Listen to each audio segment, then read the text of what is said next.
Aló, uno, dos, tres. Si alguien me escucha, por favor me confirman. Sí, pastor, Listos. buenas Muchas tardes. gracias. Gracias, buenas tardes a todos. Dios les bendiga. Un Sí, placer, un pastor, privilegio Dios le bendiga. volver a estar con ustedes. Vamos a orar antes de que nos saludemos más oficialmente. Padre, gracias te damos, Señor, por todas las bendiciones que tú nos das. Agradecemos, Señor, por el pastor Kim, por su ministerio, por su esfuerzo, por su amor por nosotros los latinoamericanos. Gracias, Dios mío, por este proyecto donde nos has permitido unirnos, Señor, a todos los hispanohablantes de América, Señor, los latinoamericanos, para poder aprender de ti. Gracias por los pastores que nos están dando estas charlas. Gracias porque me has dado el privilegio también de compartir con ellos. Y te ruego que a través de tu Espíritu Santo, Señor, tú nos dirijas hoy y podamos compartir una gran bendición. Buenas tardes, mis queridos pastores. Dios les bendiga mucho más. A todos los nuevos que se han añadido, los pastores y pastoras que se han añadido a nuestro grupo, un saludo muy especial para ustedes. Soy el pastor Luis Eduardo Palacios. Como habrán podido darse cuenta, ustedes que han llegado estos días, este es un grupo donde hay conmigo muchos Luises. Sin embargo, todos con mucho amor participamos con ustedes de las enseñanzas que el Señor nos da. A mí me ha correspondido darles la charla acerca del libro de Gálatas, basado en el libro del pastor Timothy Keller, que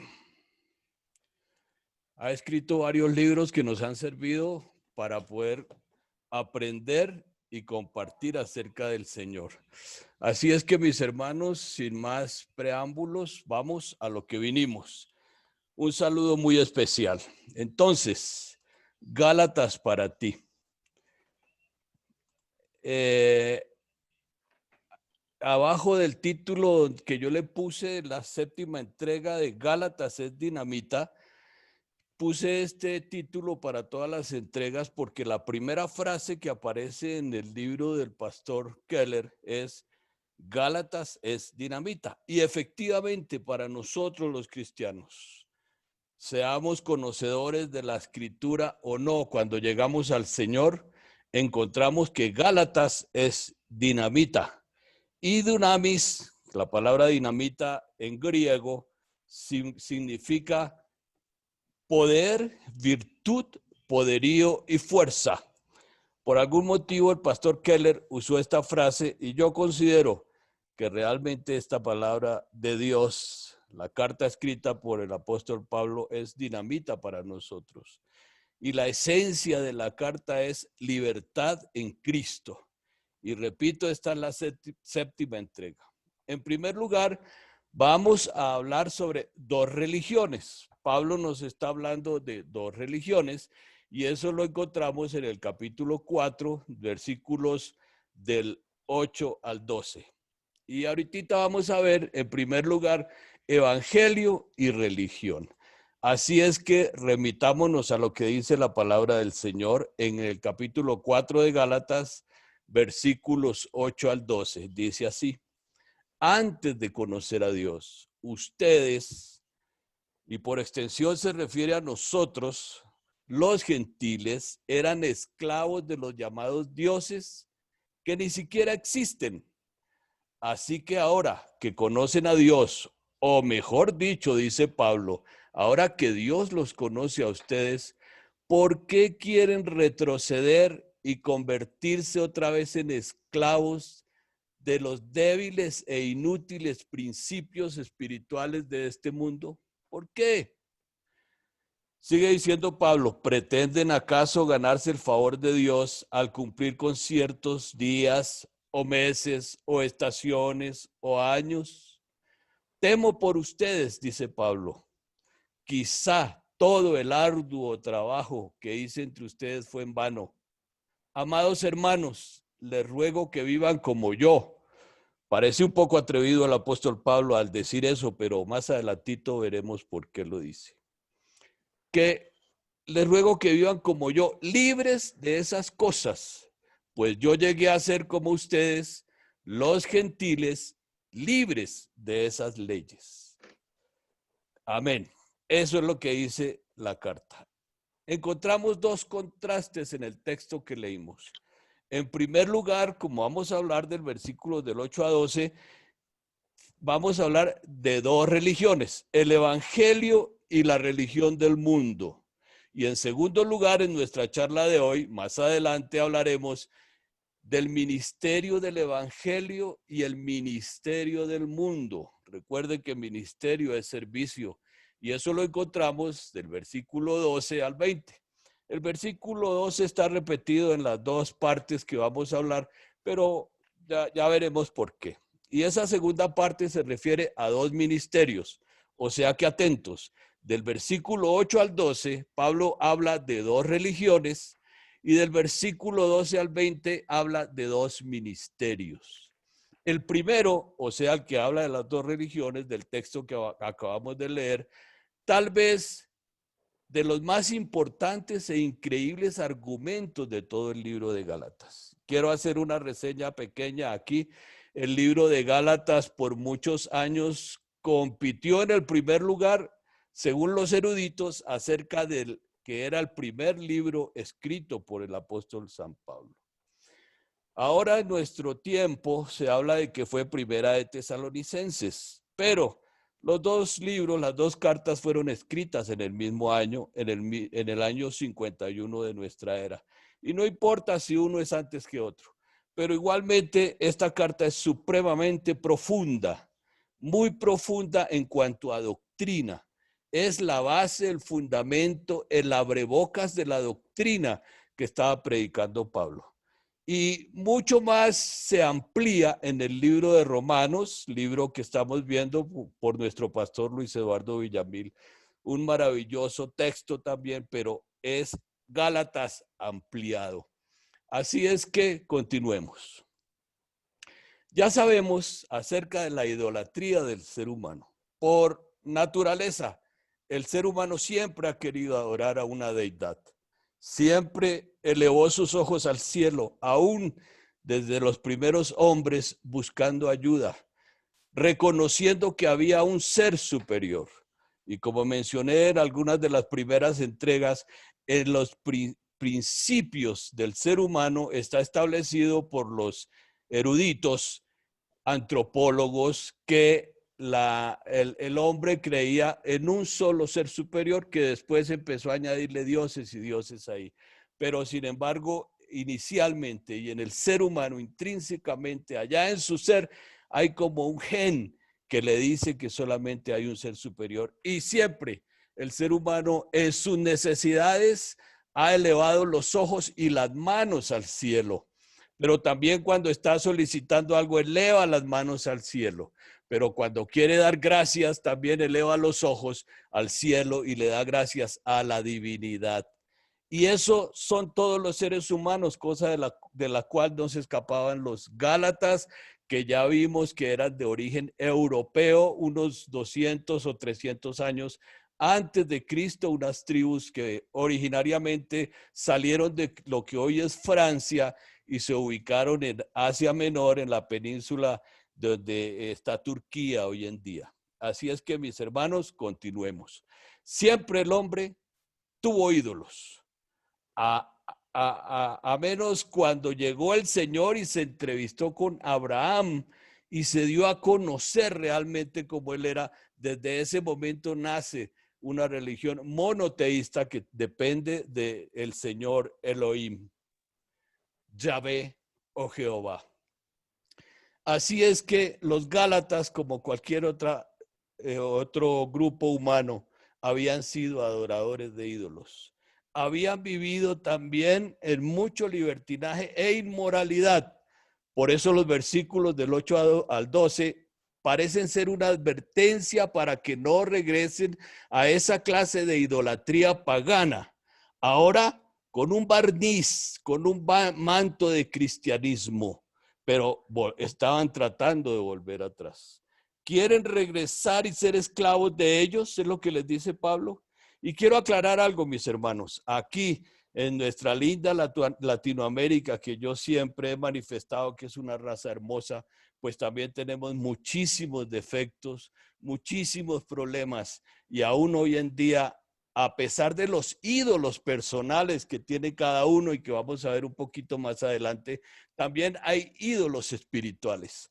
Así es que, mis queridos hermanos, hasta en el folclore latinoamericano aparecen en esa música caribeña María Leonza, o Santa Bárbara Bendita, o Yemayé, la santería que está presente en Centroamérica y las islas del Caribe, y la macumba y el vudú en el Brasil. También todas esas son situaciones que han atrapado y cautivado al ser humano. Y nosotros hoy, que somos los heraldos del Señor, somos los llamados no solamente a atacar en los cristianos, en el cristianismo, aquellos ídolos personales que hemos ido formando nosotros, sino también la idolatría de aquellos que no conocen al Señor. Muy bien. Recordemos que todo el libro de Gálatas es una advertencia en contra del legalismo bíblico. Diría yo, del legalismo, y valga la redundancia, del legalismo mosaico, de la ley mosaica. Los falsos maestros, esos judaizantes que se convirtieron al cristianismo, pero que creyeron que tenían que seguir cumpliendo las leyes de todo tipo que había dejado escritas Moisés, ellos no estaban animando a los cristianos de Galacia a ignorar esa ley, no, ellos no querían apartarlos de ella, pero los estaban instando, los estaban guiando para que la adoptaran y la cumplieran tal como lo hacían los judíos. Las famosas leyes de higiene, leyes ceremoniales, leyes sociales que ya nos explicaron ampliamente nuestros pastores en otras semanas de charlas que tuvimos con ellos. Ellos le decían a los Gálatas, sí, ustedes se convirtieron al Señor, pero tienen que cumplir con estos ritos, y Pablo es reiterativo en su carta al hablar de estas cosas, y tienen ustedes que cumplir, decían los judaizantes, para ser justificados y agradables a Dios. Y esto es lo que ha enojado a Pablo tanto que en unos capítulos antes les llama Gálatas insensatos. ¿Quién los fascinó? ¿Cómo es que se dejaron ustedes fascinar?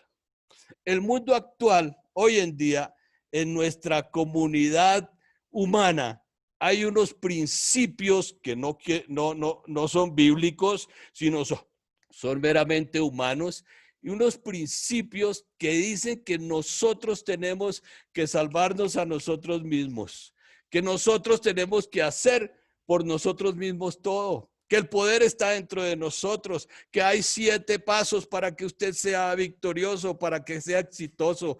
Hay libros por doquier, miles de libros que hablan de esas situaciones y cosas y actos que usted tiene que hacer para ser exitoso, el mejor y el más grande vendedor. Todas estas cosas están hablando de humanismo, y ese es uno de los principios de la humanidad hoy en día. Que nosotros podemos hacer muchas cosas por nosotros mismos y logramos ser felices. Si eso llegase a ser así, nos convertiríamos en adoradores de lo que hacemos. O se ha convertido la humanidad en adorador de lo que hacen. Ya fui específico alguna vez cuando dije que el hacer y el tener es importante para el ser humano, pero lo más importante es lo ontológico, lo que tiene que ver con el ser, lo que yo soy, la imagen y la semejanza de Dios. Cualquier cosa, dinero, reconocimiento, fama, sexo, etcétera, todo esto se puede convertir en nuestro Dios y de hecho el mundo lo ha asimilado así. Y cuando se cae en esa situación de idolatría y de adoración, de egocentrismo, entonces vuelven a ser esclavos la humanidad. Y Pablo es lo que está atacando en aquellos hermanos de Galacia. Él no los está descalificando como cristianos, sino que les está diciendo, ustedes son libres y ahora se van a esclavizar otra vez.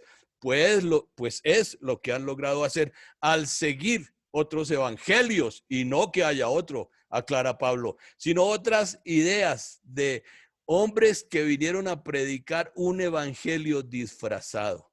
Mejor dicho, sin el evangelio, nosotros los seres humanos inevitablemente estamos bajo la esclavitud de un ídolo. Sin el evangelio, las buenas nuevas de salvación.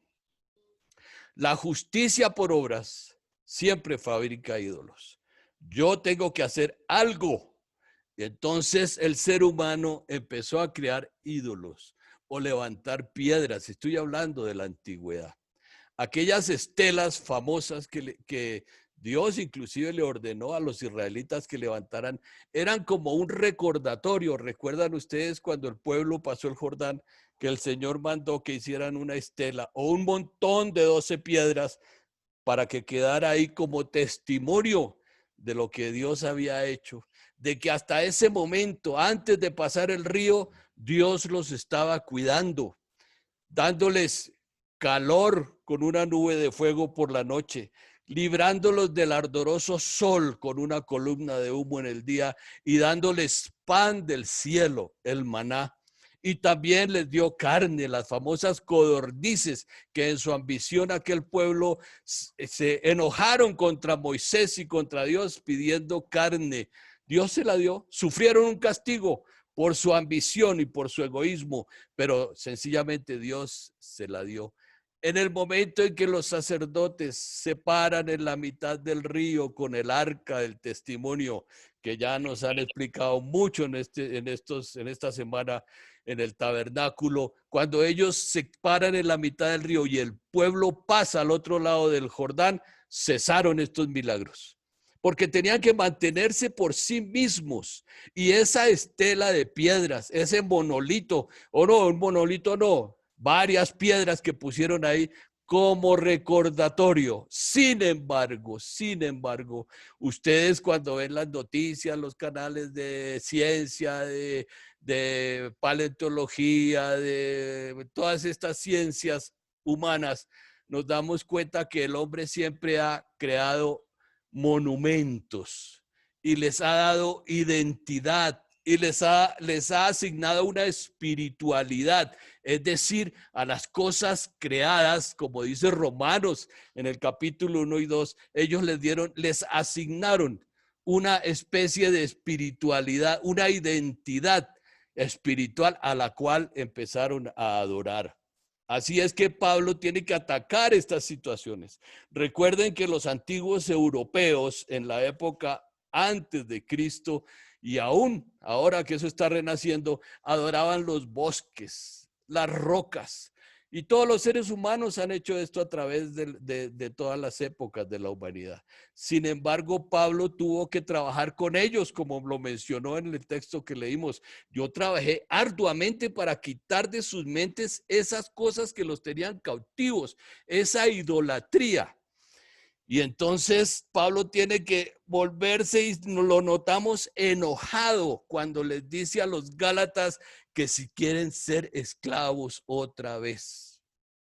La justicia de los hombres, la justicia por obras, siempre fabrica ídolos.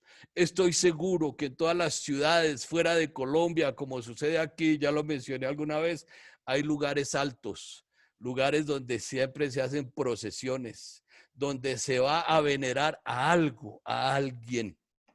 El hombre siempre se ha fabricado ídolos.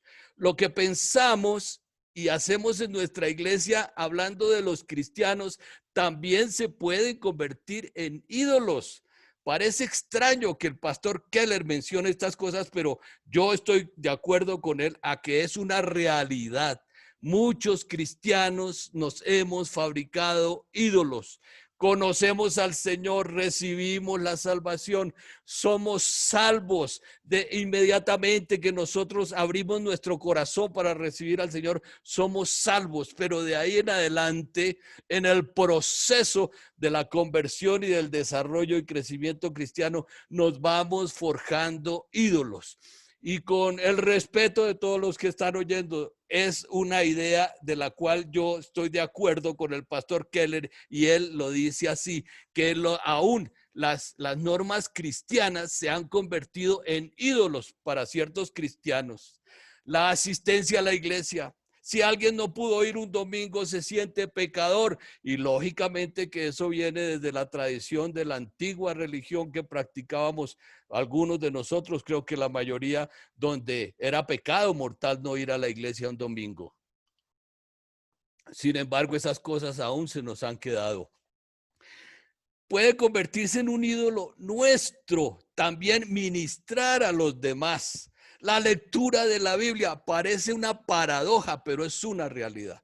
Cuando ustedes y yo adoremos al Señor, debemos hacerlo con libertad, no porque nos lo impongan, ni porque nos sintamos cargados ni obligados a hacer algo. Por ejemplo, en la Biblia y hoy en día también hay convocatorias a ayuno y oración. Eso está bien y lo tenemos que hacer nosotros. Es un deber, es un derecho, pero además es un deber de nosotros los cristianos. Pero no podemos convertir eso en norma y en ley, y que nosotros no podemos dejar de hacerlo porque nos sentimos hasta pecadores. No, esas cosas cuando las hacemos por obligación, por imposición, se convierten en un ídolo para nosotros. Escuche lo que dice Mateo 23:23, y está hablando el mismo Señor Jesucristo. Ay de vosotros, escribas y fariseos hipócritas, porque diezmáis la menta y el eneldo y el comino, y dejáis lo más importante de la ley, la justicia, la misericordia y la fe. Y el Señor aclara, esto era necesario hacer sin dejar de hacer aquello. Escuche, todo eso a los hipócritas, escribas y fariseos de la época del Señor se les había convertido en norma, y esto era lo que querían imponerle también a nuestros hermanos de Galacia. Diezmaban la menta, el eneldo y el comino, y era una obligación, y nadie en Jerusalén podía entrar al templo si no pagaba el impuesto para el templo. Aún el mismo Señor alguna vez tuvo que decirle a Pedro, Pedro, vaya, coja un pescado y ahí encontrará una moneda para que podamos pagar el impuesto para acceder al templo. En esa época existía lo que hoy en día se llama simonía. También dar dinero a cambio de bendición. ¿Cómo es que uno, para acceder a la divinidad, al Señor, una persona angustiada, tenía que pagar algo y si no, no podía entrar? El Señor claramente les dice y enfrenta a los fariseos y a los escribas que eran hipócritas. Y les dice, ustedes hacen eso, sí Señor, eso había que hacerlo, pero se les ha olvidado. Y el llamado de atención para nosotros, pastores, hoy en día también es que eso es necesario hacerlo, pero que no se nos olvide jamás la justicia, la misericordia y la fe. Esto es necesario hacer sin dejar de hacer aquello. Por eso, en el libro de Gálatas para ti, el pastor habla acerca de estas cosas. Hermanos, si ustedes se sienten cautivos por alguna cosa de la iglesia, líbrense de eso y háganlo por amor, sencillamente porque aman al Señor, no por imposición, no porque les obliguen, es porque le aman al Señor realmente. Estas cosas son buenas y hay que hacerlas, pero no nos pueden convertir en esclavos de ellas, y mucho menos nosotros confiar en que por ellas podemos ser salvos. Esto era lo que les estaban enseñando los judaizantes a los gálatas. Sí, ustedes recibieron a Cristo, pero para ser salvos tienen que empezar a cumplir todas las leyes que ustedes saben mejor que yo que se inventaron los israelitas en el Antiguo Testamento. Se puede perder el verdadero horizonte que nos marcó el Señor cuando tenemos que hacer cosas por obligación. La salvación es por gracia. Repito, la salvación es por gracia, no por lo que tú y yo hacemos, por pura gracia del Señor. Amén. Cualquier cosa o persona que antepongamos como un requisito para ser dignos, entre comillas, se convertirá en un esclavizador que a la larga será un amo cruel y explotador. En esta semana, me parece que fue ayer o antes, no recuerdo bien, de uno de mis hermanos pastores, escuchamos esa enseñanza. Me voy a meter con el Señor. Me voy a meter con el Señor. ¿Qué significa eso? Usted lo que tiene es que obedecer al Señor. Cuando las personas están afirmando, me voy a meter con el Señor, es porque quieren lograr un propósito. Y al Señor no le torcemos el brazo. El Señor es misericordioso y Él nos ama. Aún antes de que nosotros le pidamos, Él ya sabe lo que nosotros necesitamos. Pero me voy a meter con el Señor 3 días para que me conceda lo que yo quiero. O voy a hacer un pacto de fe, dando tanto dinero para que el Señor me reponga más. ¿Eso qué es, hermanos? Eso no es bíblico, eso es prácticamente me atrevo a decir, una herejía inventada, una simonía que los seres humanos se inventaron para lograr beneficios propios. Escuche, hermanos, cualquier cosa que usted haga por obligación en la iglesia se puede convertir en un esclavizador suyo y a la larga, repito, será un amo cruel y explotador. ¿Vamos bien? Jesús dio un ejemplo, Lucas 15. Ustedes saben esa historia de memoria, el padre amoroso, que en la Biblia Reina Valera del 60 se llamaba el hijo pródigo.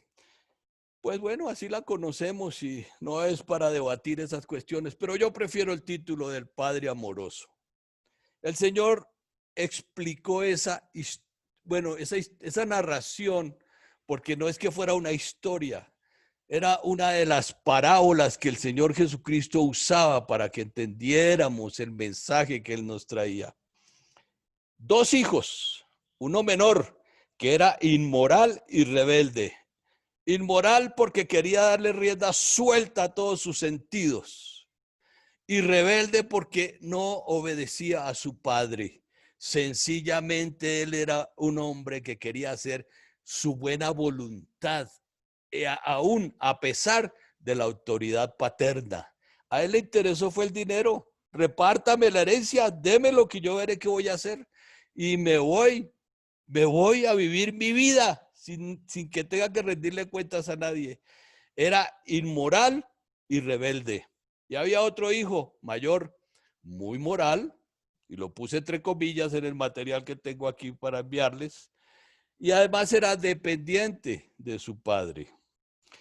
Fíjense que la dependencia no es una cosa sana. La interdependencia sí, eso es lo que nosotros debemos manejar. Él era dependiente y estaba ahí también pensando en el dinero y en la herencia. Yo no me voy porque puedo perder la parte que es mía.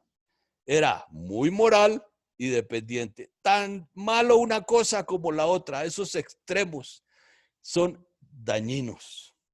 En la historia que narra el Señor Jesucristo, ambos querían, o mejor, anhelaban la riqueza del Padre. ¿Cuál era su amo en ese momento? El dinero, las posesiones. No era su papá. Amaban más lo que el padre tenía que lo que él era. Idolatraban las posesiones, pero al papá no lo tenían en primer lugar. Su corazón estaba lejos del Padre. Yo no sé, hermanos, si en otros países fuera de Colombia existe lo que les voy a contar. En Colombia han habido muchísimas empresas muy bollantes, empresas que crecieron mucho, que financieramente fueron muy poderosas. Y mis pastores, colegas, contadores, saben de todas esas empresas. En la segunda generación, los hijos manejaban eso con un poco de envidia, como que mejor se hace lo que yo digo porque así es como está bien. Y en la tercera generación, la empresa desaparecía. Dilapidaban lo que alguien pudo ser un hombre que trabajó con esfuerzo denodadamente e hizo un capital. Y se lo dejó a sus hijos y sus hijos y sus nietos dilapidaron eso. Porque las riquezas, cuando se aman las riquezas, pero no se ama lo que uno realmente ha recibido del Señor, eso se esfuma, se va como el agua entre los dedos. Así es que si ha pasado allá, pues no es bueno que hubiese pasado, pero normalmente eso es lo que sucede, porque no les ha costado, no han sabido apreciar lo que ha costado eso. Y el hijo menor recibió el dinero y eso fue lo que hizo. La palabra del Señor nos dice que él se fue a otra tierra donde nadie supiera que él era un hombre del pueblo de Dios, porque allá inclusive habían extranjeros que tenían piaras de cerdos. Él fue y dilapidó con sus amigotes y con rameras, dice la palabra del Señor, hasta que se le acabó la plata. Y después su dignidad también fue afectada y prácticamente la perdió porque tuvo que irse a hacer lo peor, lo que más odiaba a un israelita, ir a cuidar de unos animales que según la ley mosaica eran inmundos. Y ni siquiera podía comer de lo que los cerdos comían. Fíjese hasta dónde llegó el detrimento de la dignidad de un ser humano por cambiar los valores que sí son reales del evangelio. Importante es el ser y no el hacer o el tener. Sencillamente adoró más las riquezas y no respetó a su padre. Ese hombre finalmente se arrepintió. Afortunadamente tomó esa decisión. Igual éramos nosotros y pudimos al abrir nuestra vida al Señor Jesucristo arrepentirnos porque también éramos inmorales y rebeldes, pero iguales también al hijo mayor, algunos morales pero dependientes por amor a las riquezas. Este joven inmoral y rebelde se arrepiente y regresa al Padre. Y el supuestamente bueno se queda afuera enojado. ¿Qué se logró ahí? Nada. El Señor lo que quería era enseñarnos que el amor a las riquezas no nos trae nada bueno. Nada bueno. Pablo teme por los Gálatas. Ahora están guardando, dice él, y lo acabamos de leer en el texto, días de fiesta, meses, estaciones, años. Eso está en el versículo 10. Se habían dejado esclavizar por estos hombres que vinieron a predicarles no otro evangelio, porque no hay sino uno, aclara Pablo, sino unas ideas que querían cautivarlos. Habían encontrado la libertad plena, la libertad completa, pero ahora se habían dejado esclavizar por ideas de otros hombres. Por eso es que Pablo les llama la atención y por eso Pablo escribe esta carta que se refiere a la libertad cristiana. Esta nueva esclavitud es peor que la primera. Y estoy hablando también de la esclavitud que ya mencioné, de lo que adquirimos los cristianos también. Ideas que no son tan buenas y tan sanas, ¿sí? Esa esclavitud es peor que la primera, porque en esa primera esclavitud adoraban dioses falsos.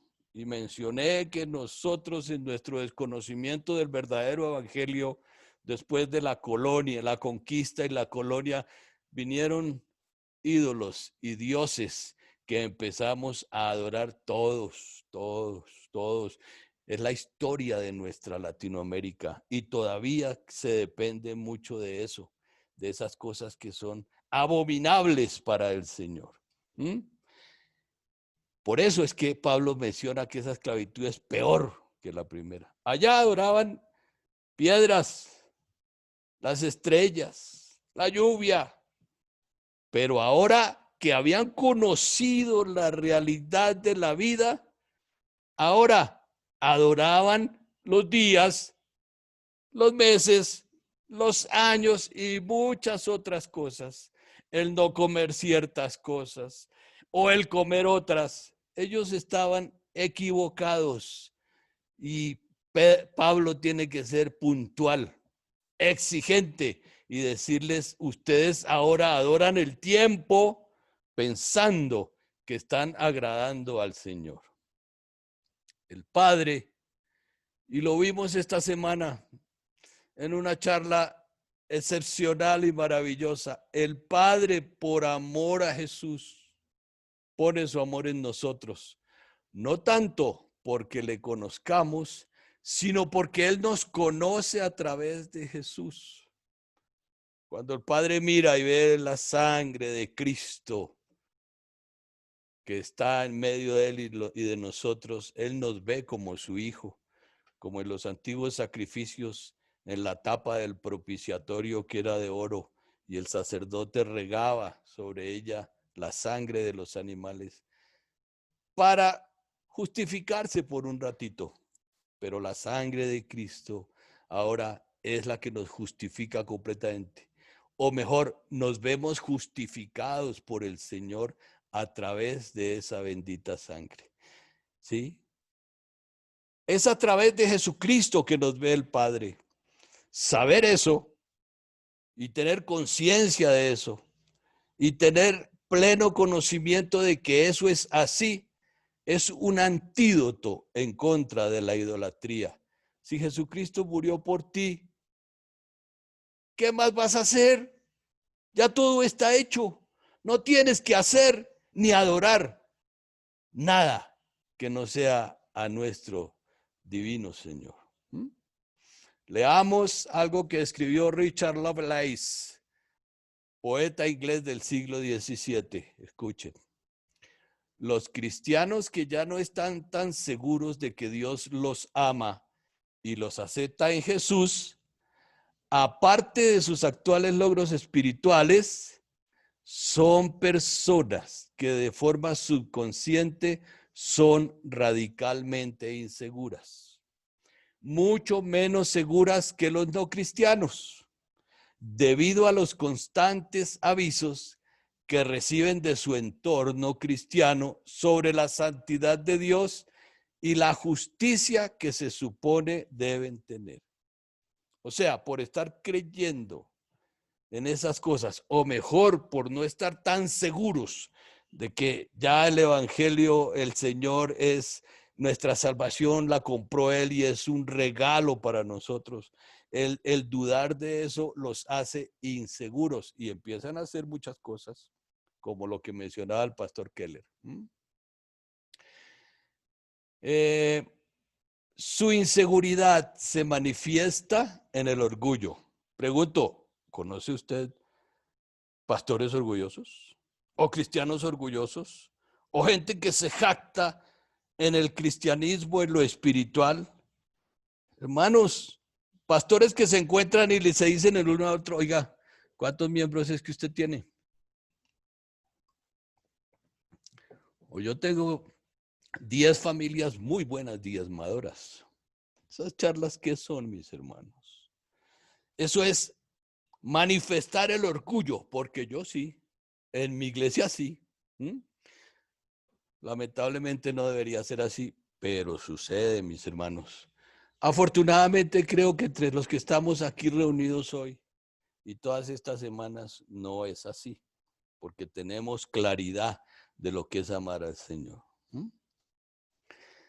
Son orgullosos en la afirmación defensiva de su propia justicia, es decir, yo soy justo, y critican a los demás. Ah, pero es que aquel esto y aquel lo otro, mire que allí están enseñando cosas y no sé qué, y sé cuándo.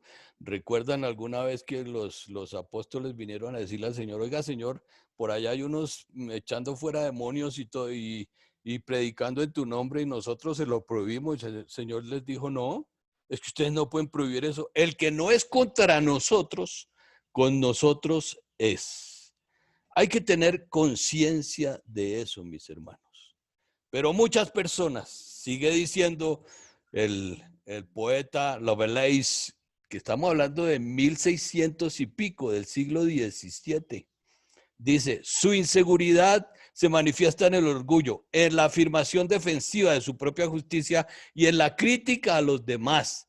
Se aferran de manera desesperada a la justicia legal y farisaica, pero la envidia, los celos y otros pecados surgen de su inseguridad básica. Pues, si esto lo escribieron en el siglo XVII, creo que el ser humano no ha cambiado mucho. Porque si Jesucristo tuvo que llamarle la atención a la gente por hacer estas cosas malas, y lo manifiesta el poeta en el siglo XVII, y suceden hoy en día, tenemos que estar alertas, atentos, porque se está desvirtuando el evangelio, predicando un evangelio que no es evangelio, dice Pablo. Amén. Pablo nos recuerda que el evangelio enseña en que tú y yo no tenemos que acicalarnos ni hermosearnos para Dios. Claro, tenemos que cuidar de nuestra persona, de nuestro ser lógico. Tenemos que cuidar de nosotros mismos y estar bien, bien. Pero ante Dios no tenemos nada que hacer. Puedes tener el vestido más fino, la loción más cara, el perfume más caro, pero como Dios no ve esas cosas, sino ve tu corazón, porque Él sí te conoce aún mejor de lo que tú mismo y de lo que yo mismo me conozco. El Señor sí sabe y no nos sirven esas cosas. Tenemos que presentarnos delante de Dios tal como somos, arrepentidos, sí, pero con nuestra vulnerabilidad, con nuestra fragilidad, porque Dios es un Dios de amor y un Padre bueno que nos acoge a nosotros. No es disculpa para fallarle al Señor, no, no podemos, porque como Hebreos dice, estaríamos pisoteando la sangre del Cordero. Pero sí, el Señor abre sus brazos y nos recibe cada vez que nos caemos y nos pelamos las rodillas, mis hermanos. En 1 Corintios 4:3-4 dice que no importa la evaluación que otros hacen de nosotros. Claro, no, tenemos que evaluarnos y recibir la evaluación de otros, claro que sí. Pero Pablo lo está afirmando delante del Señor, delante del Señor. No importa esa evaluación que hagan de nosotros. Tuve un profesor en el año como 1988, algo así. Un hombre mexicano, Naúm Muñoz, maravilloso hombre de Dios. Y él decía, contaba una historia, que en un pueblo del sur de México, este pastor era de Oaxaca, del sur de México, en la parte selvática, que en un pueblito, como cualquiera de los pueblos nuestros de provincia, un muchacho aspiraba a ser pastor y era un buen líder, amaba al Señor. Y fue y le dijo a su pastor, pastor, yo quiero ser pastor cuando su merced lo designe, cuando se vaya, o si el Señor lo lleva, yo quiero ser pastor. Y el pastor le dice, ¿se acuerda de don Fructuoso que se murió? Lo están velando allá en la casa. Vaya y dígale todo lo malo que él le hizo a usted y a su familia cuando estaba vivo. Vaya donde don Fructuoso. Pregúntele y dígale que le diga todo lo malo, que le rompió la pelota, que le dañó la cementera, que atropelló a su papá con palabras inadecuadas y humillantes. Dígale todo eso y viene aquí otra vez. El muchacho regresa donde el pastor y le dice, pastor, ya le dije todo eso. Y el pastor le dice, ¿y qué le dijo don Fructuoso? Dijo, nada, nada, porque él está ahí en el ataúd. Dijo, bueno, Entonces ahora vaya y dígale todo lo bueno que él era. Vaya, dígale que él era un hombre adinerado en el pueblo, que había traído la luz eléctrica, que había puesto el acueducto, que había dado mercado a los pobres, que había cuidado de la gente. Dígale todo eso. Adúlelo. Y el muchacho fue, hizo eso y volvió donde su pastor. Y su pastor le dice, y don Fructuoso, ¿qué le dijo? Y el muchacho le dice, pues nada, porque está muerto. El pastor dijo, esto es una lección que tú tienes que aprender cuando tú seas pastor. No puedes dar oídos a todas aquellas cosas malas que dicen de ti, que no son ciertas, porque vas a tener muchos ataques y muchos problemas. Pero cuidado, porque más peligroso es si le pones cuidado a la adulación. Cuando te digan que tú eres lo máximo, que mi pastorcito para aquí, que mi pastorcito para allí, que denos la primera fila, nosotros la familia, que somos los que hemos aportado ladrillos para la construcción. No, es una lección que debemos todos aprender.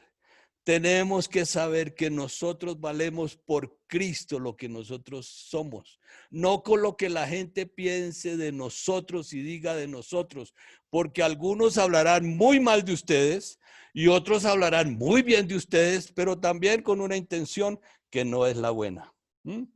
Lo único que cuenta para nosotros, ustedes y yo, que somos pastores y si hay líderes presentes o hermanos, lo único que cuenta es la evaluación o el juicio. Y quiero aclarar aquí la palabra juicio, porque en el lenguaje evangélico creemos que juicio es ya condenación, y eso no es así, hermanos.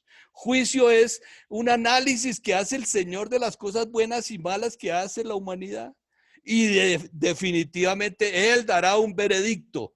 Pero es que muchas personas se asustan y dicen, la pandemia es el juicio de Dios que vino sobre nosotros. Eso no es un juicio, será una condenación, aunque no creo eso. Sencillamente nosotros tenemos que saber que cuando el Señor hace juicios es porque Él mira el corazón y se da cuenta si las cosas son buenas o son malas, si la persona ha obrado mal o bien, si realmente recibió a Cristo en su corazón, si ya realmente tiene la salvación por gracia. Ese es un juicio. Finalmente vendrá un veredicto y eso lo saben ustedes muy bien allá en el libro de Apocalipsis.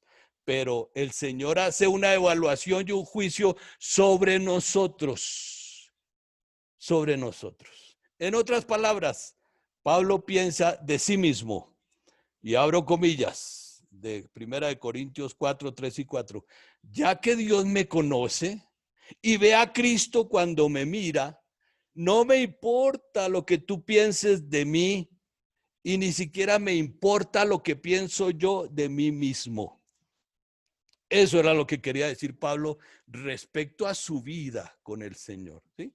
Repito, nosotros somos sujetos de evaluación y de juicio.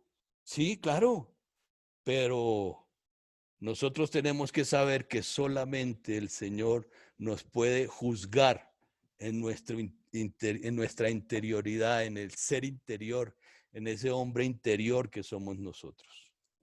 ¿Cómo llegaremos a comprender eso? Hudson Taylor, el misionero para la China en el siglo XIX, tenía una tarjetita en su billetera y la leía todos los santos días. Y dice así la tarjetita de este hombre: Señor Jesús, hazte para mí una realidad viviente, más presente y fijo a la vista que lo que pudiera parecer cualquier cosa, más querido y más cercano que incluso el lazo terrenal más dulce. Esa era su devocional al iniciar el día. Señor, déjame renunciar a mí mismo para que tú seas mi realidad. Que tú estés presente en todo lo que yo haga en este día. Y que yo te rinda honor y gloria y adoración a ti, porque tu amor es dulce. Esa es una paráfrasis mía de lo que dijo nuestro hermano Hudson Taylor. Si conocemos a Jesús, creo que todos los que estamos aquí lo conocemos, y sabemos que Él nos conoce, lo vamos a disfrutar. Qué rico, hermanos, que nosotros podamos disfrutar del Señor. No acercarnos a Él todos los días con temor y temblor, sino con respeto. Pero yo sé que ustedes aman a su padre terrenal y a su madre. Bueno, la mayoría. Puede que algunos no, porque sus padres los trataron mal o algo. Pero eso hay que dejarlo atrás porque ya nosotros somos cristianos. Hay que perdonar esas situaciones. Pero nosotros le amamos. Y aunque tenemos respeto y cierto temor por lo que ellos nos marcan en normas, de todas formas el amor sigue presente. Cuanto más su amor y el mío por el Señor, que el amor de Dios es eterno, inconmensurable, es poderoso y siempre dispuesto a acompañarte, a abrazarte, a consolarte, a charlar contigo. Porque el Señor nos habla no solamente a través de su palabra escrita, sino también de la palabra de algunos siervos que el Señor usa para hablarnos a nosotros en enseñanzas como estas o en sermones. Dios nos habla así, pero a veces en la intimidad percibimos la voz del Señor. Allá por dentro oímos que el Señor nos está hablando y nos está diciendo que nos ama. Dios te ama. Dios me ama. Entonces, vale la pregunta, ¿para qué tener otros ídolos? ¿Para qué tener ídolos? Si al único que le rendimos pleitesía es a nuestro Señor. Preguntas para reflexionar. Primera, ¿a qué ídolos corres más riesgo de servir? Posiblemente aquellos que te adulen, o a la membresía que hay en tu iglesia, o a los hermanos que diezman mucho, o a rendirle pleitesía a aquellos que son, perdone lo que voy a decir, supuestamente más importantes que otros porque tienen más. Es que todos somos iguales delante del Señor. Pero hermanos, los pastores hemos caído muchas veces en eso. Le damos más importancia al concejal del pueblo que viene a nuestro culto que a la viejita que trabaja ya recogiendo con su escobita todos los días la basura de la plaza principal. Atentos, hermanos, que en la iglesia todos somos absolutamente iguales, porque Cristo dio su vida por nosotros. ¿Podrá ser uno eso un ídolo? Lógicamente las personas merecen respeto y a cada quien la honra, dice la palabra del Señor, pero se nos pueden convertir en ídolos. Ojo, atentos a eso, mis hermanos. Segundo, ¿de qué manera te tranquiliza saber que Dios te conoce? ¿De qué manera te tranquiliza? Hermanos, si estamos intranquilos, como nos puede suceder muchas veces, nosotros no conocimos al Señor. Él nos conoció primero y nos ama, y nos ama. Eso nos debe dar paz, tranquilidad, porque yo estoy respaldado por el ser eterno, poderoso, que todo lo llena, el ser más maravilloso del universo y más allá, en la dimensión espiritual del cielo. Él llena todo, todo, todo, y Él es mi papá, es tu papá, y Él es tu defensor y es mi defensor. Tercero, ¿cómo es que recordar que Dios te conoce te libera de la tentación de adorar ídolos? Ya lo mencioné antes. Ojo, mis hermanos, o atentos. No sé si esta expresión se usa en otras partes fuera de Colombia. Atentos. El Señor nos libra y nos habla para que no nos hagamos ídolos. Acuérdense que la idolatría, dice el Señor, es igual que la hechicería y la rebeldía. Bueno, Llegamos a nuestra segunda parte. Gálatas 4, del 12 al 20, donde Pablo habla de dos ministerios. El ministerio del evangelio y el ministerio del mundo. Y vamos a leer lo que dice la palabra del Señor. Gálatas capítulo 12, versículos 12 al 20, y el 12 ya lo leí en la primera parte. Pero vuelvo a leerlo. Por favor, hermanos, pónganse en mi lugar, les dice Pablo. Primero los regaña con toda autoridad y con toda razón. Ahora como que va bajando el tono y les está hablando más cariñosamente. Por favor, hermanitos, pónganse en mi lugar como yo me pongo en el de ustedes. En nada me han ofendido. No, yo no los estoy regañando porque me hayan ofendido. Les estoy diciendo la verdad del evangelio, que no se dejen cautivar. Versículo 13. Ya saben que fue en ocasión de una enfermedad corporal cuando les anuncié por primera vez la buena noticia. Cuando ustedes leen eso, se acuerdan, leen el libro de los Hechos y los testimonios de Pablo, se acuerdan que Pablo se enfermó y tuvo que quedarse allí en Galacia porque no podía, ya no podía seguir más. Pero vean, hermanos, y más adelantico lo mencionaré, Dios usa las cosas que a nosotros nos parecen terribles para el bienestar para cumplir sus propósitos, para cumplir sus proyectos y para realizar sus planes, ¿sí? Y Pablo les dice, yo estuve enfermo cuando les anuncié por primera vez la buena noticia. Y ustedes vencieron la tentación de despreciarme o evitar mi contagio, palabra muy de moda hoy en día. Al contrario, me recibieron como a un ángel, dice la Reina Valera del 60. En esta versión Dios habla hoy, dice, me recibieron como a un mensajero de Dios, como al mismo Cristo, como si yo fuera la imagen de Cristo. Así dice Pablo, me recibieron como a Cristo. ¿Dónde ha quedado la alegría de entonces? Fíjense, el evangelio no es tristeza. El evangelio no es todo ser legalista, verticalidad y no mirar ni a un lado ni al otro porque todo es pecaminoso, ni caminar 80 centímetros por encima del suelo mirando a los demás como pecadores. No, el evangelio también es de alegría, de gozo, de compartimiento. ¿Mm? ¿Dónde ha quedado la alegría? Les dice Pablo. ¿Dónde está cuando molestábamos, jugábamos? Estoy seguro de que si fuera posible, se habrían sacado los ojos para dármelos.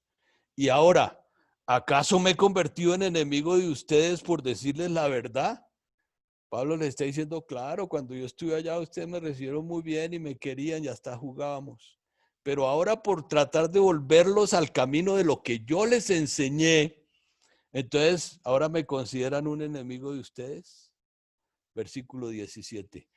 Algunos tienen mucho interés en ustedes, pero no son buenas sus intenciones. ¿Vale la pregunta?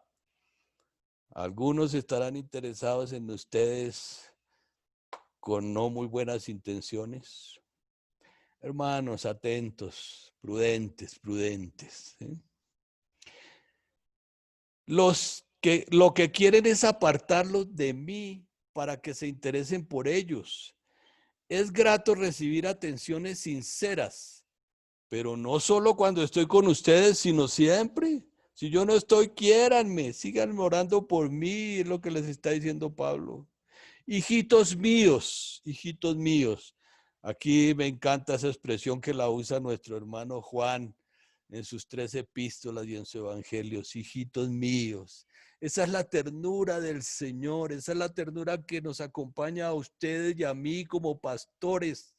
Sí, hay que denunciar el pecado, pero hay que ser atentos, amables, bondadosos. ¿Recuerdan la expresión del Señor Jesús con esa mujer que le trajeron arrastrada porque estaba adulterando? Hijita, yo no te condeno, vete y no lo vuelva a hacer. No lo vuelva a hacer. Dios hizo eso con esa mujer y lo ha hecho contigo y lo ha hecho conmigo. Nosotros no estamos designados por Dios para señalar, juzgar y tirar al infierno a todo aquel que no ha conocido al Señor. No, tenemos que, sí, repito, decir la verdad a los que están pecando, pecadores. Pero como las personas merecen respeto, hay que hacerlo con ternura. Yo no encuentro en la palabra del Señor, en los evangelios, alguna vez que Cristo haya maltratado a la gente. Jamás. A los únicos a los que trató con dureza fueron a aquellos que le querían poner trampas, a los escribas y fariseos, que querían hacerlo caer, tentarlo. Con ellos el Señor fue duro, pero a los demás, hija, tus pecados te son perdonados. Vete, vete en paz. Ha llegado la salvación a esta casa. Ese es el Señor. Y si tú y yo somos quienes exponemos el evangelio, las buenas nuevas de la salvación, tenemos que aprender eso de Jesús. Porque con respeto, mis hermanos, pero también hubo una época en que los púlpitos eran solamente dar látigo a toda la gente. Y el Señor no hizo eso. Llamó la atención y llamó a la conversión y llamó a la salvación a todos, pero con ternura y con amor. Pablo lo está haciendo en este momento. Hijitos míos, por quienes estoy sufriendo nuevamente los dolores de parto, hasta que Cristo sea formado en ustedes, quisiera estar allí ahora mismo para cambiar el tono de voz, porque ya no sé qué hacer con ustedes. Pablo está mencionando eso. Ya no sé qué hacer con ustedes. Ya no sé. Pero aún así lo trata con mucha ternura y con mucho amor. ¿Estamos de acuerdo, mis hermanos? Sigamos. Pablo se entregó por completo a su ministerio. En este texto que leímos, ya no habla de su vida antes de ir a Galacia, como lo hizo anteriormente. Habla de cómo estableció esta iglesia. Relata su buena relación con los Gálatas. Pero además de eso, por la tosudez, testarudez de estos Gálatas, expresa un amor, un dolor maternal por ellos, cuando la mamá sabe que su hijo se ha portado mal por allá.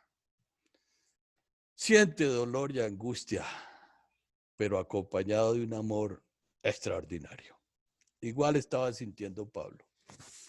Hizo algo que es necesario que nosotros hagamos. Yo me he hecho como ustedes. Yo me he hecho como ustedes. O sea, yo no puedo llegar y decir, yo soy el teólogo, el no sé qué, sé cuándo, erudito en la palabra del Señor. No, cuando yo llego a mis hermanos, tengo que tratarlo como mis hermanos, como mis hermanos. Yo me he hecho como ustedes, dice Pablo. La relación humana a través del evangelio debe ser flexible y adaptable. Flexible, pero ojo, como les dije antes, sin alterar el evangelio. Palabra que digo con respeto, sin ser alcahuetas. No podemos estar acariciando el pecado de los demás, no. Hay que llamar a lo bueno bueno y a lo malo malo. Pero como Pablo nos está enseñando, como ustedes, hijitos míos, mis hermanitos. Pablo vivió con ellos, con los Gálatas, claro, si lo estaban cuidando porque estaba enfermo. Comió con ellos, jugó con ellos, habló y caminó con ellos, conoció su mundo, porque siendo unos descendientes de una tribu europea tenían sus propias costumbres. Así Alejandro Magno hubiera pasado por ahí y hubiera helenizado toda esa región y hubiera implantado la cultura griega.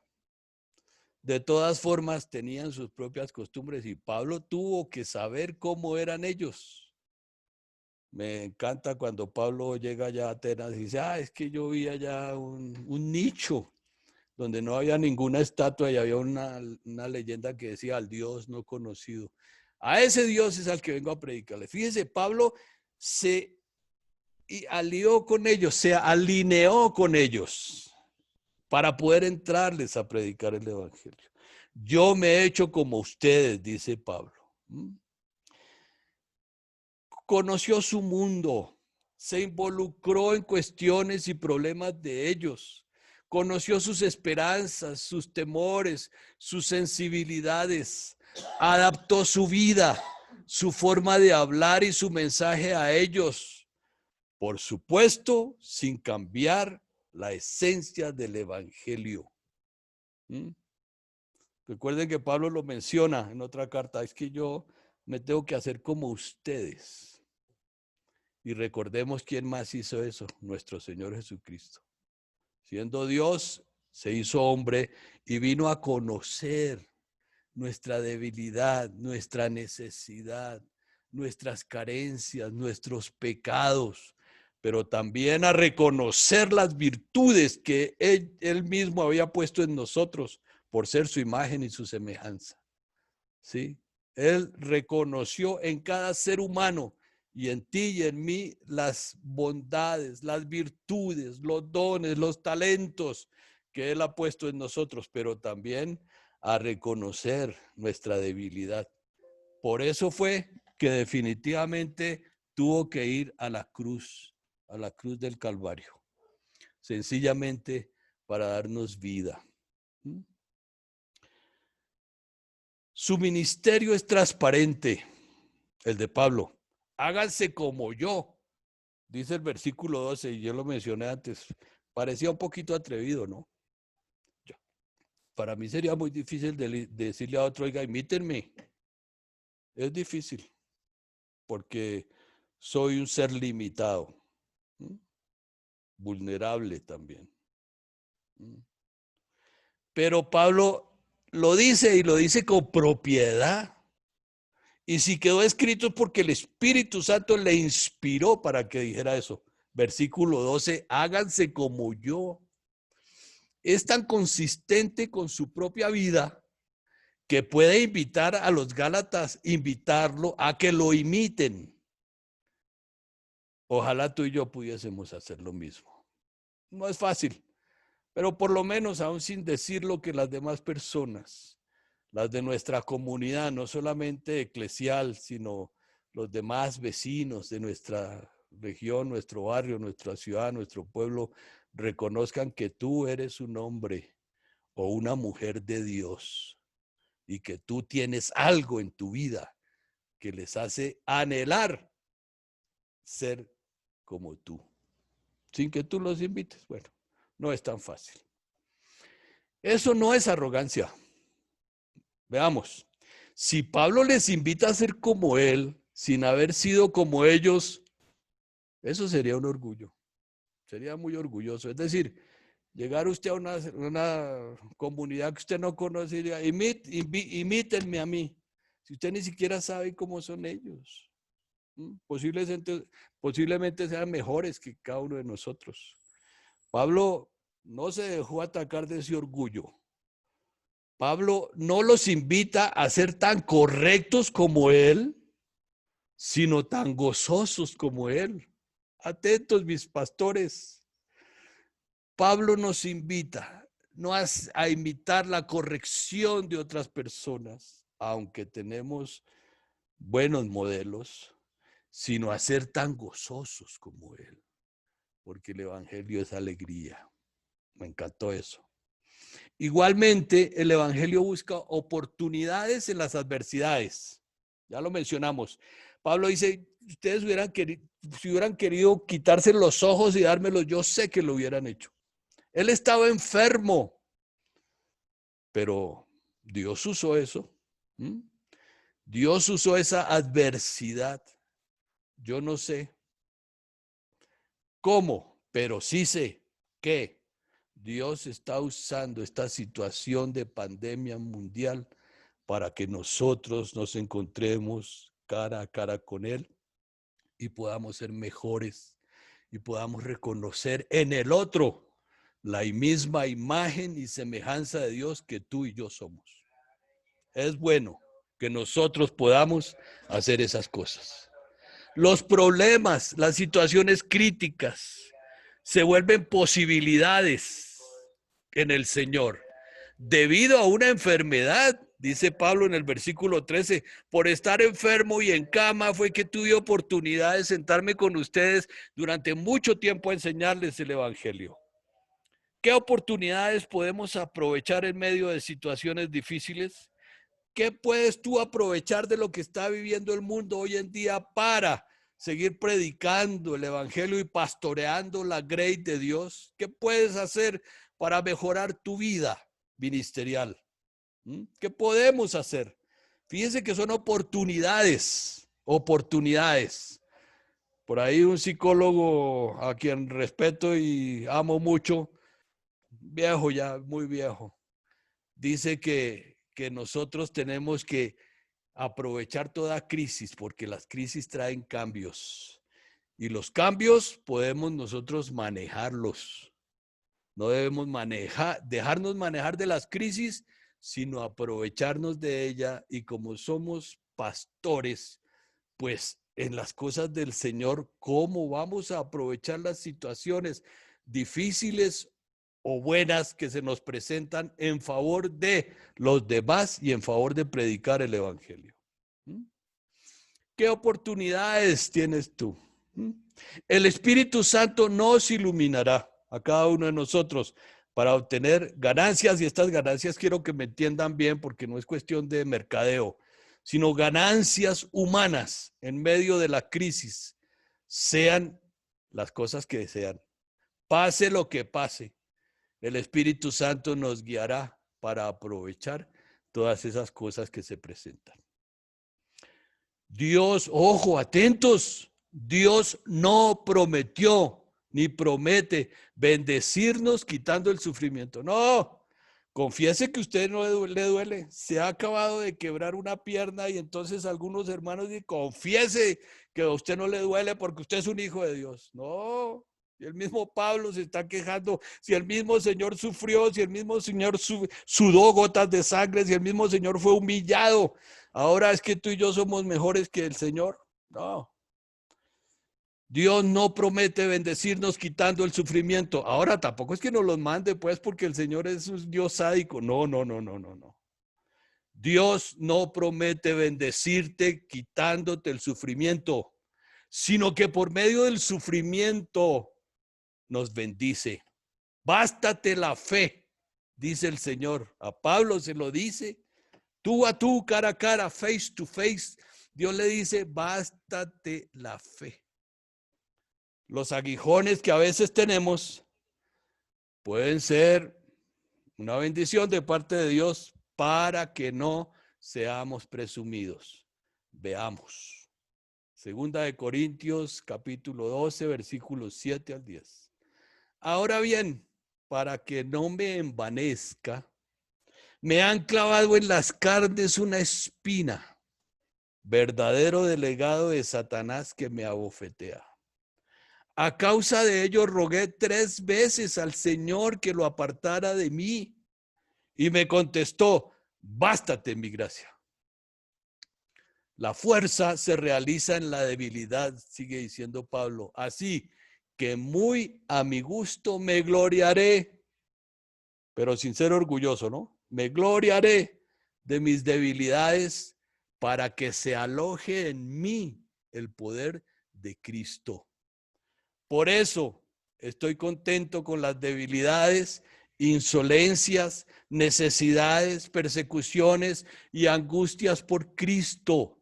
Porque cuando soy débil, entonces soy fuerte. Escuchen, hermanos, eso que acabamos de leer lo escribió Pablo. Segunda de Corintios, capítulo 12, versículos del 7 al 10. Amén. Muy bien. Preguntas para reflexionar. En tu ministerio, que todos sabemos que es un ministerio verdadero, ¿qué es lo que más te impacta? ¿Qué es lo que más te sacude? ¿Qué es lo que más afecta tu vida en tu ministerio? Y hablo de afectar en cuanto a lo positivo y a lo negativo. ¿Qué es? Analízalo, analízalo. Porque si son cosas negativas, puede ser que hayas hecho un ídolo de algunas cosas. Y si son cosas positivas, gloria al Señor, porque Dios te está bendiciendo más a través de eso. ¿Qué es lo que más te impacta en tu ministerio? 2, algunas veces te interesa que las personas dependan emocionalmente de ti. Hay que enseñar a nuestros hermanos a que la oración de ellos también tiene poder. Perdón, el Señor tiene poder a través de la oración de ellos. El Señor obra, pero si siempre están dependiendo de ti como pastor, ay, que yo, pastor, ore por mí. Es que a usted el Señor sí lo escucha. O es que necesito que usted me ayude a tomar una decisión. Si es que me puedo casar o no me puedo casar, o me puedo ir a pasear este fin de semana con unos amigos o no. Hermanos, a la gente hay que enseñarle a que tenga libertad, como lo está haciendo Pablo en toda la carta de los Gálatas. Les está enseñando a que sean libres. Claro, con dependencia y obediencia de sus autoridades de toda índole, hasta las espirituales. Claro, hay que enseñarles, pero hay que enseñarles a que sean libres, que no dependan de mí, que no dependan de mí. Tercero, siendo ministro o ministra del Evangelio, al leer el texto que leímos, ¿cambiarán algo tu ministerio? Hay que analizar las cosas. Ok, mis pastores, sigamos. Vamos a hablar ahora de la esclavitud y la libertad. Capítulo 4, versículos 21 al 31. Vamos a leerlo. Palabra del Señor. Está escribiendo Pablo. Bueno, y tenemos que aclarar que Pablo está usando algo que fue real, que nos narra el Génesis. Él nos los está narrando y lo usa como una metáfora. Tenemos que tener claras esas cosas. Que él lo aclara. Esto es una metáfora de algo que sucedió. Entonces leamos. Díganme ustedes, los que quieren someterse a la ley, ¿no entienden lo que dice la ley? Está escrito que Abraham tuvo 2 hijos. Uno de su esclava y otro de su mujer, que era libre. El hijo de la esclava nació naturalmente. Lo aclaramos, ¿no? Todos los hijos nacen naturalmente, pero es que él nació sencillamente porque se unieron sexualmente un hombre y una mujer. Abraham se unió con Agar por insistencia de Sara, ¿sí? Pero nació naturalmente. El de la mujer libre, sigue diciendo Pablo, nació en virtud de una promesa. Fíjese la diferencia. El uno nació sencillamente porque Dios estableció que la unión sexual traía hijos. Pero el de Sara era una promesa de Dios.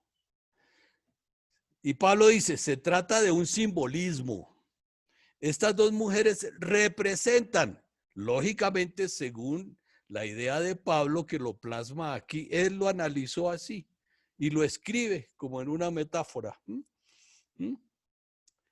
Se trata de un simbolismo. Estas 2 mujeres representan 2 alianzas o 2 pactos. La primera alianza procede del monte Sinaí y engendra esclavos de la ley.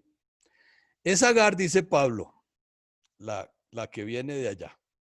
Sinaí es una montaña de Arabia que corresponde a la Jerusalén actual. Seguiría siendo parangones. Pablo está haciendo paralelos, ¿sí? Entonces, está comparando a Agar con Sinaí, o sea, con la ley y con la Jerusalén actual. Sigue diciendo, que vive con sus hijos en esclavitud. En cambio, la Jerusalén de arriba, o sea, el reino de los cielos, ¿sí? Es libre y es nuestra madre. No como nuestra Santa Madre Iglesia que afirman algunos que no conocen bien al Señor. No, está diciendo que es la promesa. Esa es el reino de Dios que es para nosotros, que nos acoge como el seno de Abraham. que el mismo Señor narró eso, el seno de Abraham. Y sigue diciendo Pablo, está escrito, alégrate. La estéril que no daba a luz rompe a cantar de júbilo, y la que no tenía dolores, porque la abandonada tendrá más hijos que la casada. Ustedes, hermanos, lo mismo que Isaac, son hijos de la promesa. Afirmémoslo, somos hijos de la promesa. Y así como entonces el hijo nacido naturalmente perseguía al hijo de la promesa, así sucede hoy. Eso lo está escribiendo Pablo. Y así es todavía, hermanos. Así es. Los ismaelitas contra los israelitas. Y nos afectan a todo el mundo. Y Pablo lo está escribiendo. Así sucede hoy. Recuerden, Gálatas 4 del 21 al 31. Y sigue diciendo Pablo, pero, ¿qué dice la Escritura? Y esto nos parece como un poquito difícil a nosotros, pero como es una metáfora, entendámosla bien, mis hermanos. Así dice la Escritura, expulsa a esa criada y a su hijo. El hijo de esa esclava no compartirá la herencia con el hijo de la mujer libre. Es decir, expulsen ustedes la dependencia de la ley. Expulsen de ustedes la idolatría, expúlsenlos de ustedes, todas esas cosas, ¿sí? Así que, hermanos, continúa Pablo, no somos hijos de una esclava, no, sino de una mujer libre.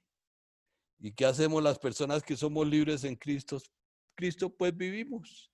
El mismo Señor Jesucristo lo afirmó en Juan 10:10. El enemigo vino a robar, matar y destruir. Pero yo vine, dice el Señor, yo vine para que tengan vida y la tengan en abundancia. Y la vida abundante, repito palabras anteriores, no es tanto tener ni hacer, eso es bueno, sino ser herederos, hijos de Dios. Creo que vamos bien. Hoy en día hay muchas personas religiosas.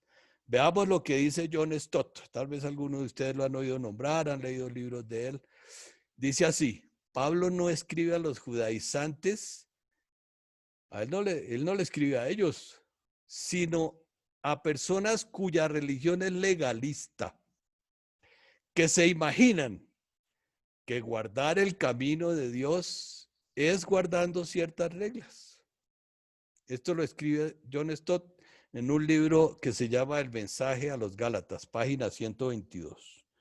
Que Pablo, y estoy de acuerdo, no le escribió a los judaizantes, sino a aquellos que eran parte de la iglesia que Pablo había fundado, la iglesia del Señor.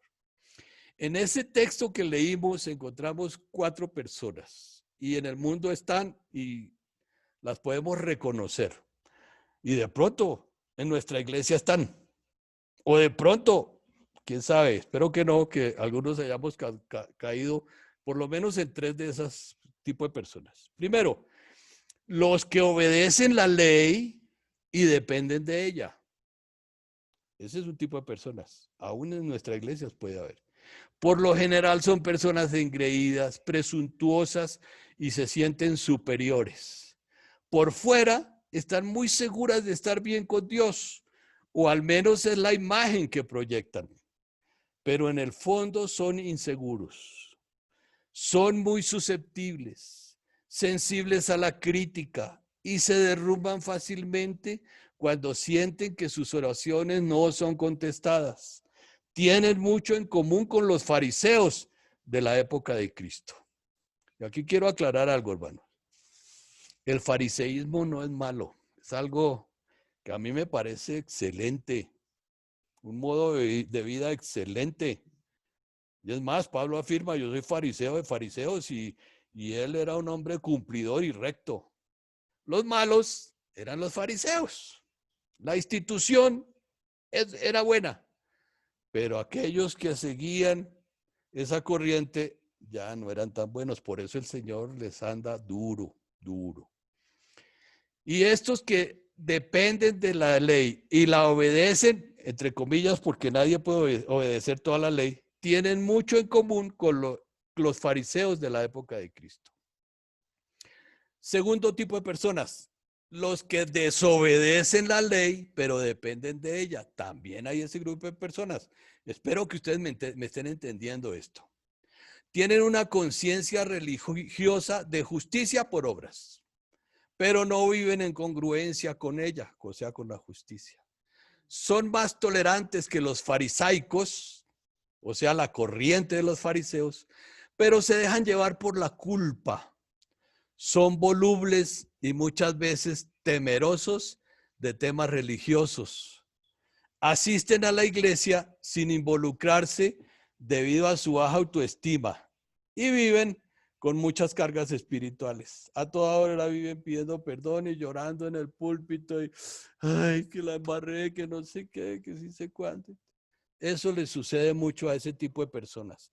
Viven con unas terribles cargas espirituales. Tercer tipo de personas, los que desobedecen la ley y no dependen de ella. Son otro grupo. Ellos han desechado el concepto de la ley de Dios. No les importa ni creen en eso. Intelectualmente son seculares y o relativistas. De eso está lleno el mundo hoy en día, el humanismo. Su espiritualidad es muy vaga. Yo sí creo en un ser superior, pero no tengo ninguna religión, ni le pongo nombre a ese ser superior, ni nada de eso. ¿Han oído eso? Viven según sus propios estándares de moralidad e insisten en que los están cumpliendo. ¿Sabe qué? Pero si yo no mato a nadie, yo no robo, yo no le hago mal a nadie. Mejor dicho, se creen pues, como dijo mi pastor Luis Eduardo Villamil ayer, se creen en la última Coca-Cola al desierto. No, no, no. Ellos insisten en que ellos marcan sus propias normas de moralidad. Pablo en Romanos, que ya nos ha hablado el pastor Luis Eduardo Villamil, en el capítulo 1 del versículos 18 al 20 dice que en un nivel subconsciente, dice Pablo, saben que hay un Dios al que deberían obedecer, pero como se creen superiores a los demás, a mí que no me vengan a imponer leyes. Y el cuarto grupo de personas, que creo que ahí sí estamos todos los que estamos aquí oyendo. Personas que obedecen la ley, pero no dependemos de ella. Claro, la ley de Dios es una realidad y ya lo hemos visto sobradamente en todas las charlas de todos los 5 pastores que hemos hablado. Sí, obedecemos la ley, pero no dependemos de ella. Entienden el evangelio y viven en la libertad del evangelio. Obedecen la ley como resultado de la salvación que ya poseen. Tú y yo hacemos buenas obras porque somos salvos, no para ser salvos. Agradecen su adopción por Dios y son libres del temor y del egoísmo de ídolos falsos. No solamente los muñecos, las estatuas, las estelas esas de piedra, no solamente eso, no, esos son ídolos, cualquiera de esos, sino también el orgullo, el egoísmo, mi trabajo, mi sobradez, mi carro. No, mis hermanos. Y además son tolerantes y compasivos. Qué rico. Voy a leer otra vez esa. El cuarto grupo de personas que obedecen la ley, pero no dependen de ella. Y nos incluimos nosotros ahí en ese texto. Entienden el evangelio y viven en la libertad de él. Obedecen la ley como resultado de la salvación que ya poseen, porque tú y yo ya somos salvos. Agradecemos al Señor que nos adoptó por hijos y somos libres del temor y del egoísmo de ídolos falsos y somos tolerantes y compasivos. Ese es el grupo de personas al que debemos pertenecer nosotros. La historia del Antiguo Testamento que Pablo usa como metáfora de Agar y Sara nos invita a depender de Cristo, específicamente de la alianza o pacto del cielo, por gracia, y no de la alianza o pacto de la ley del Sinaí. Amén. Preguntas para reflexionar. Primero, piensa en tu pasado, analízalo.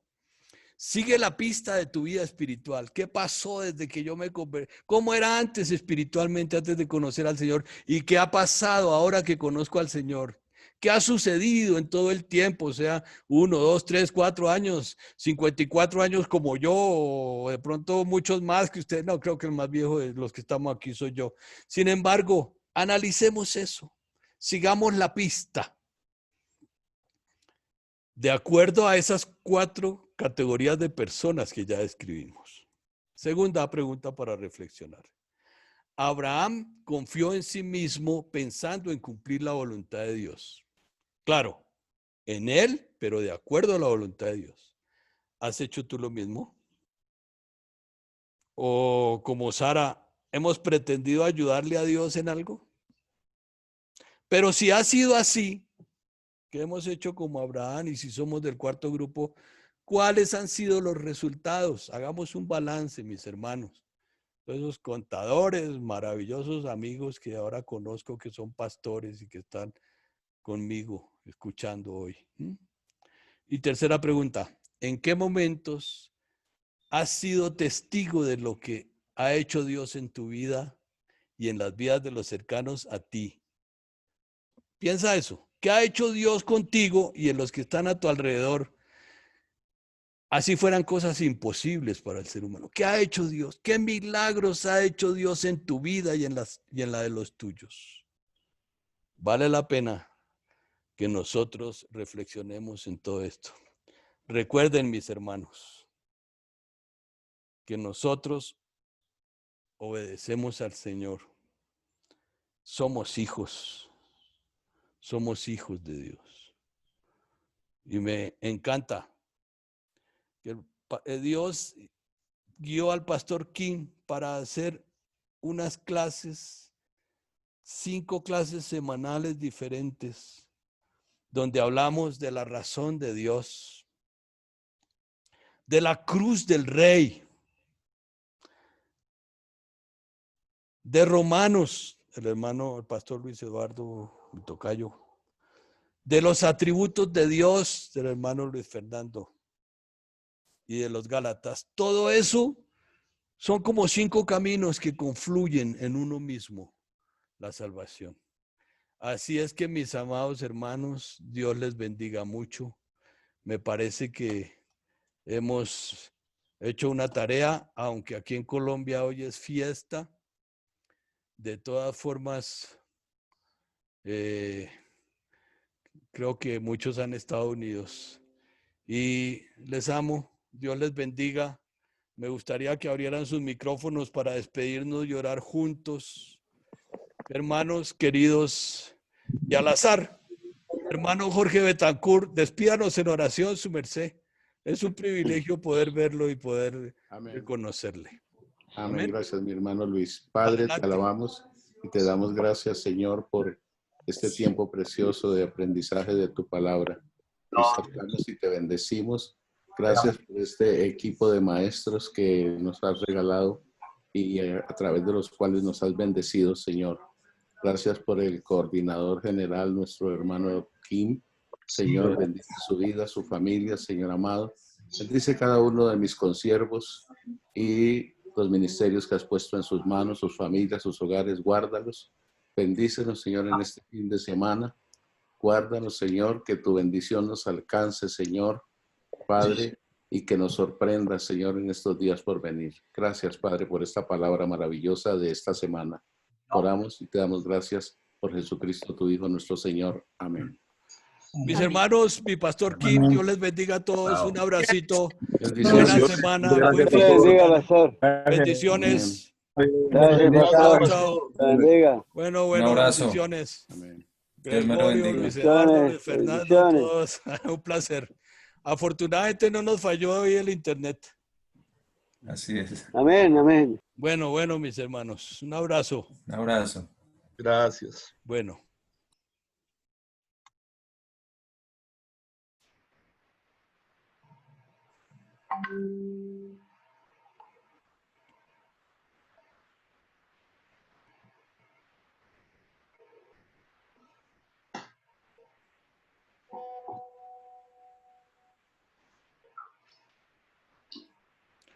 Bueno, yo voy a cerrar.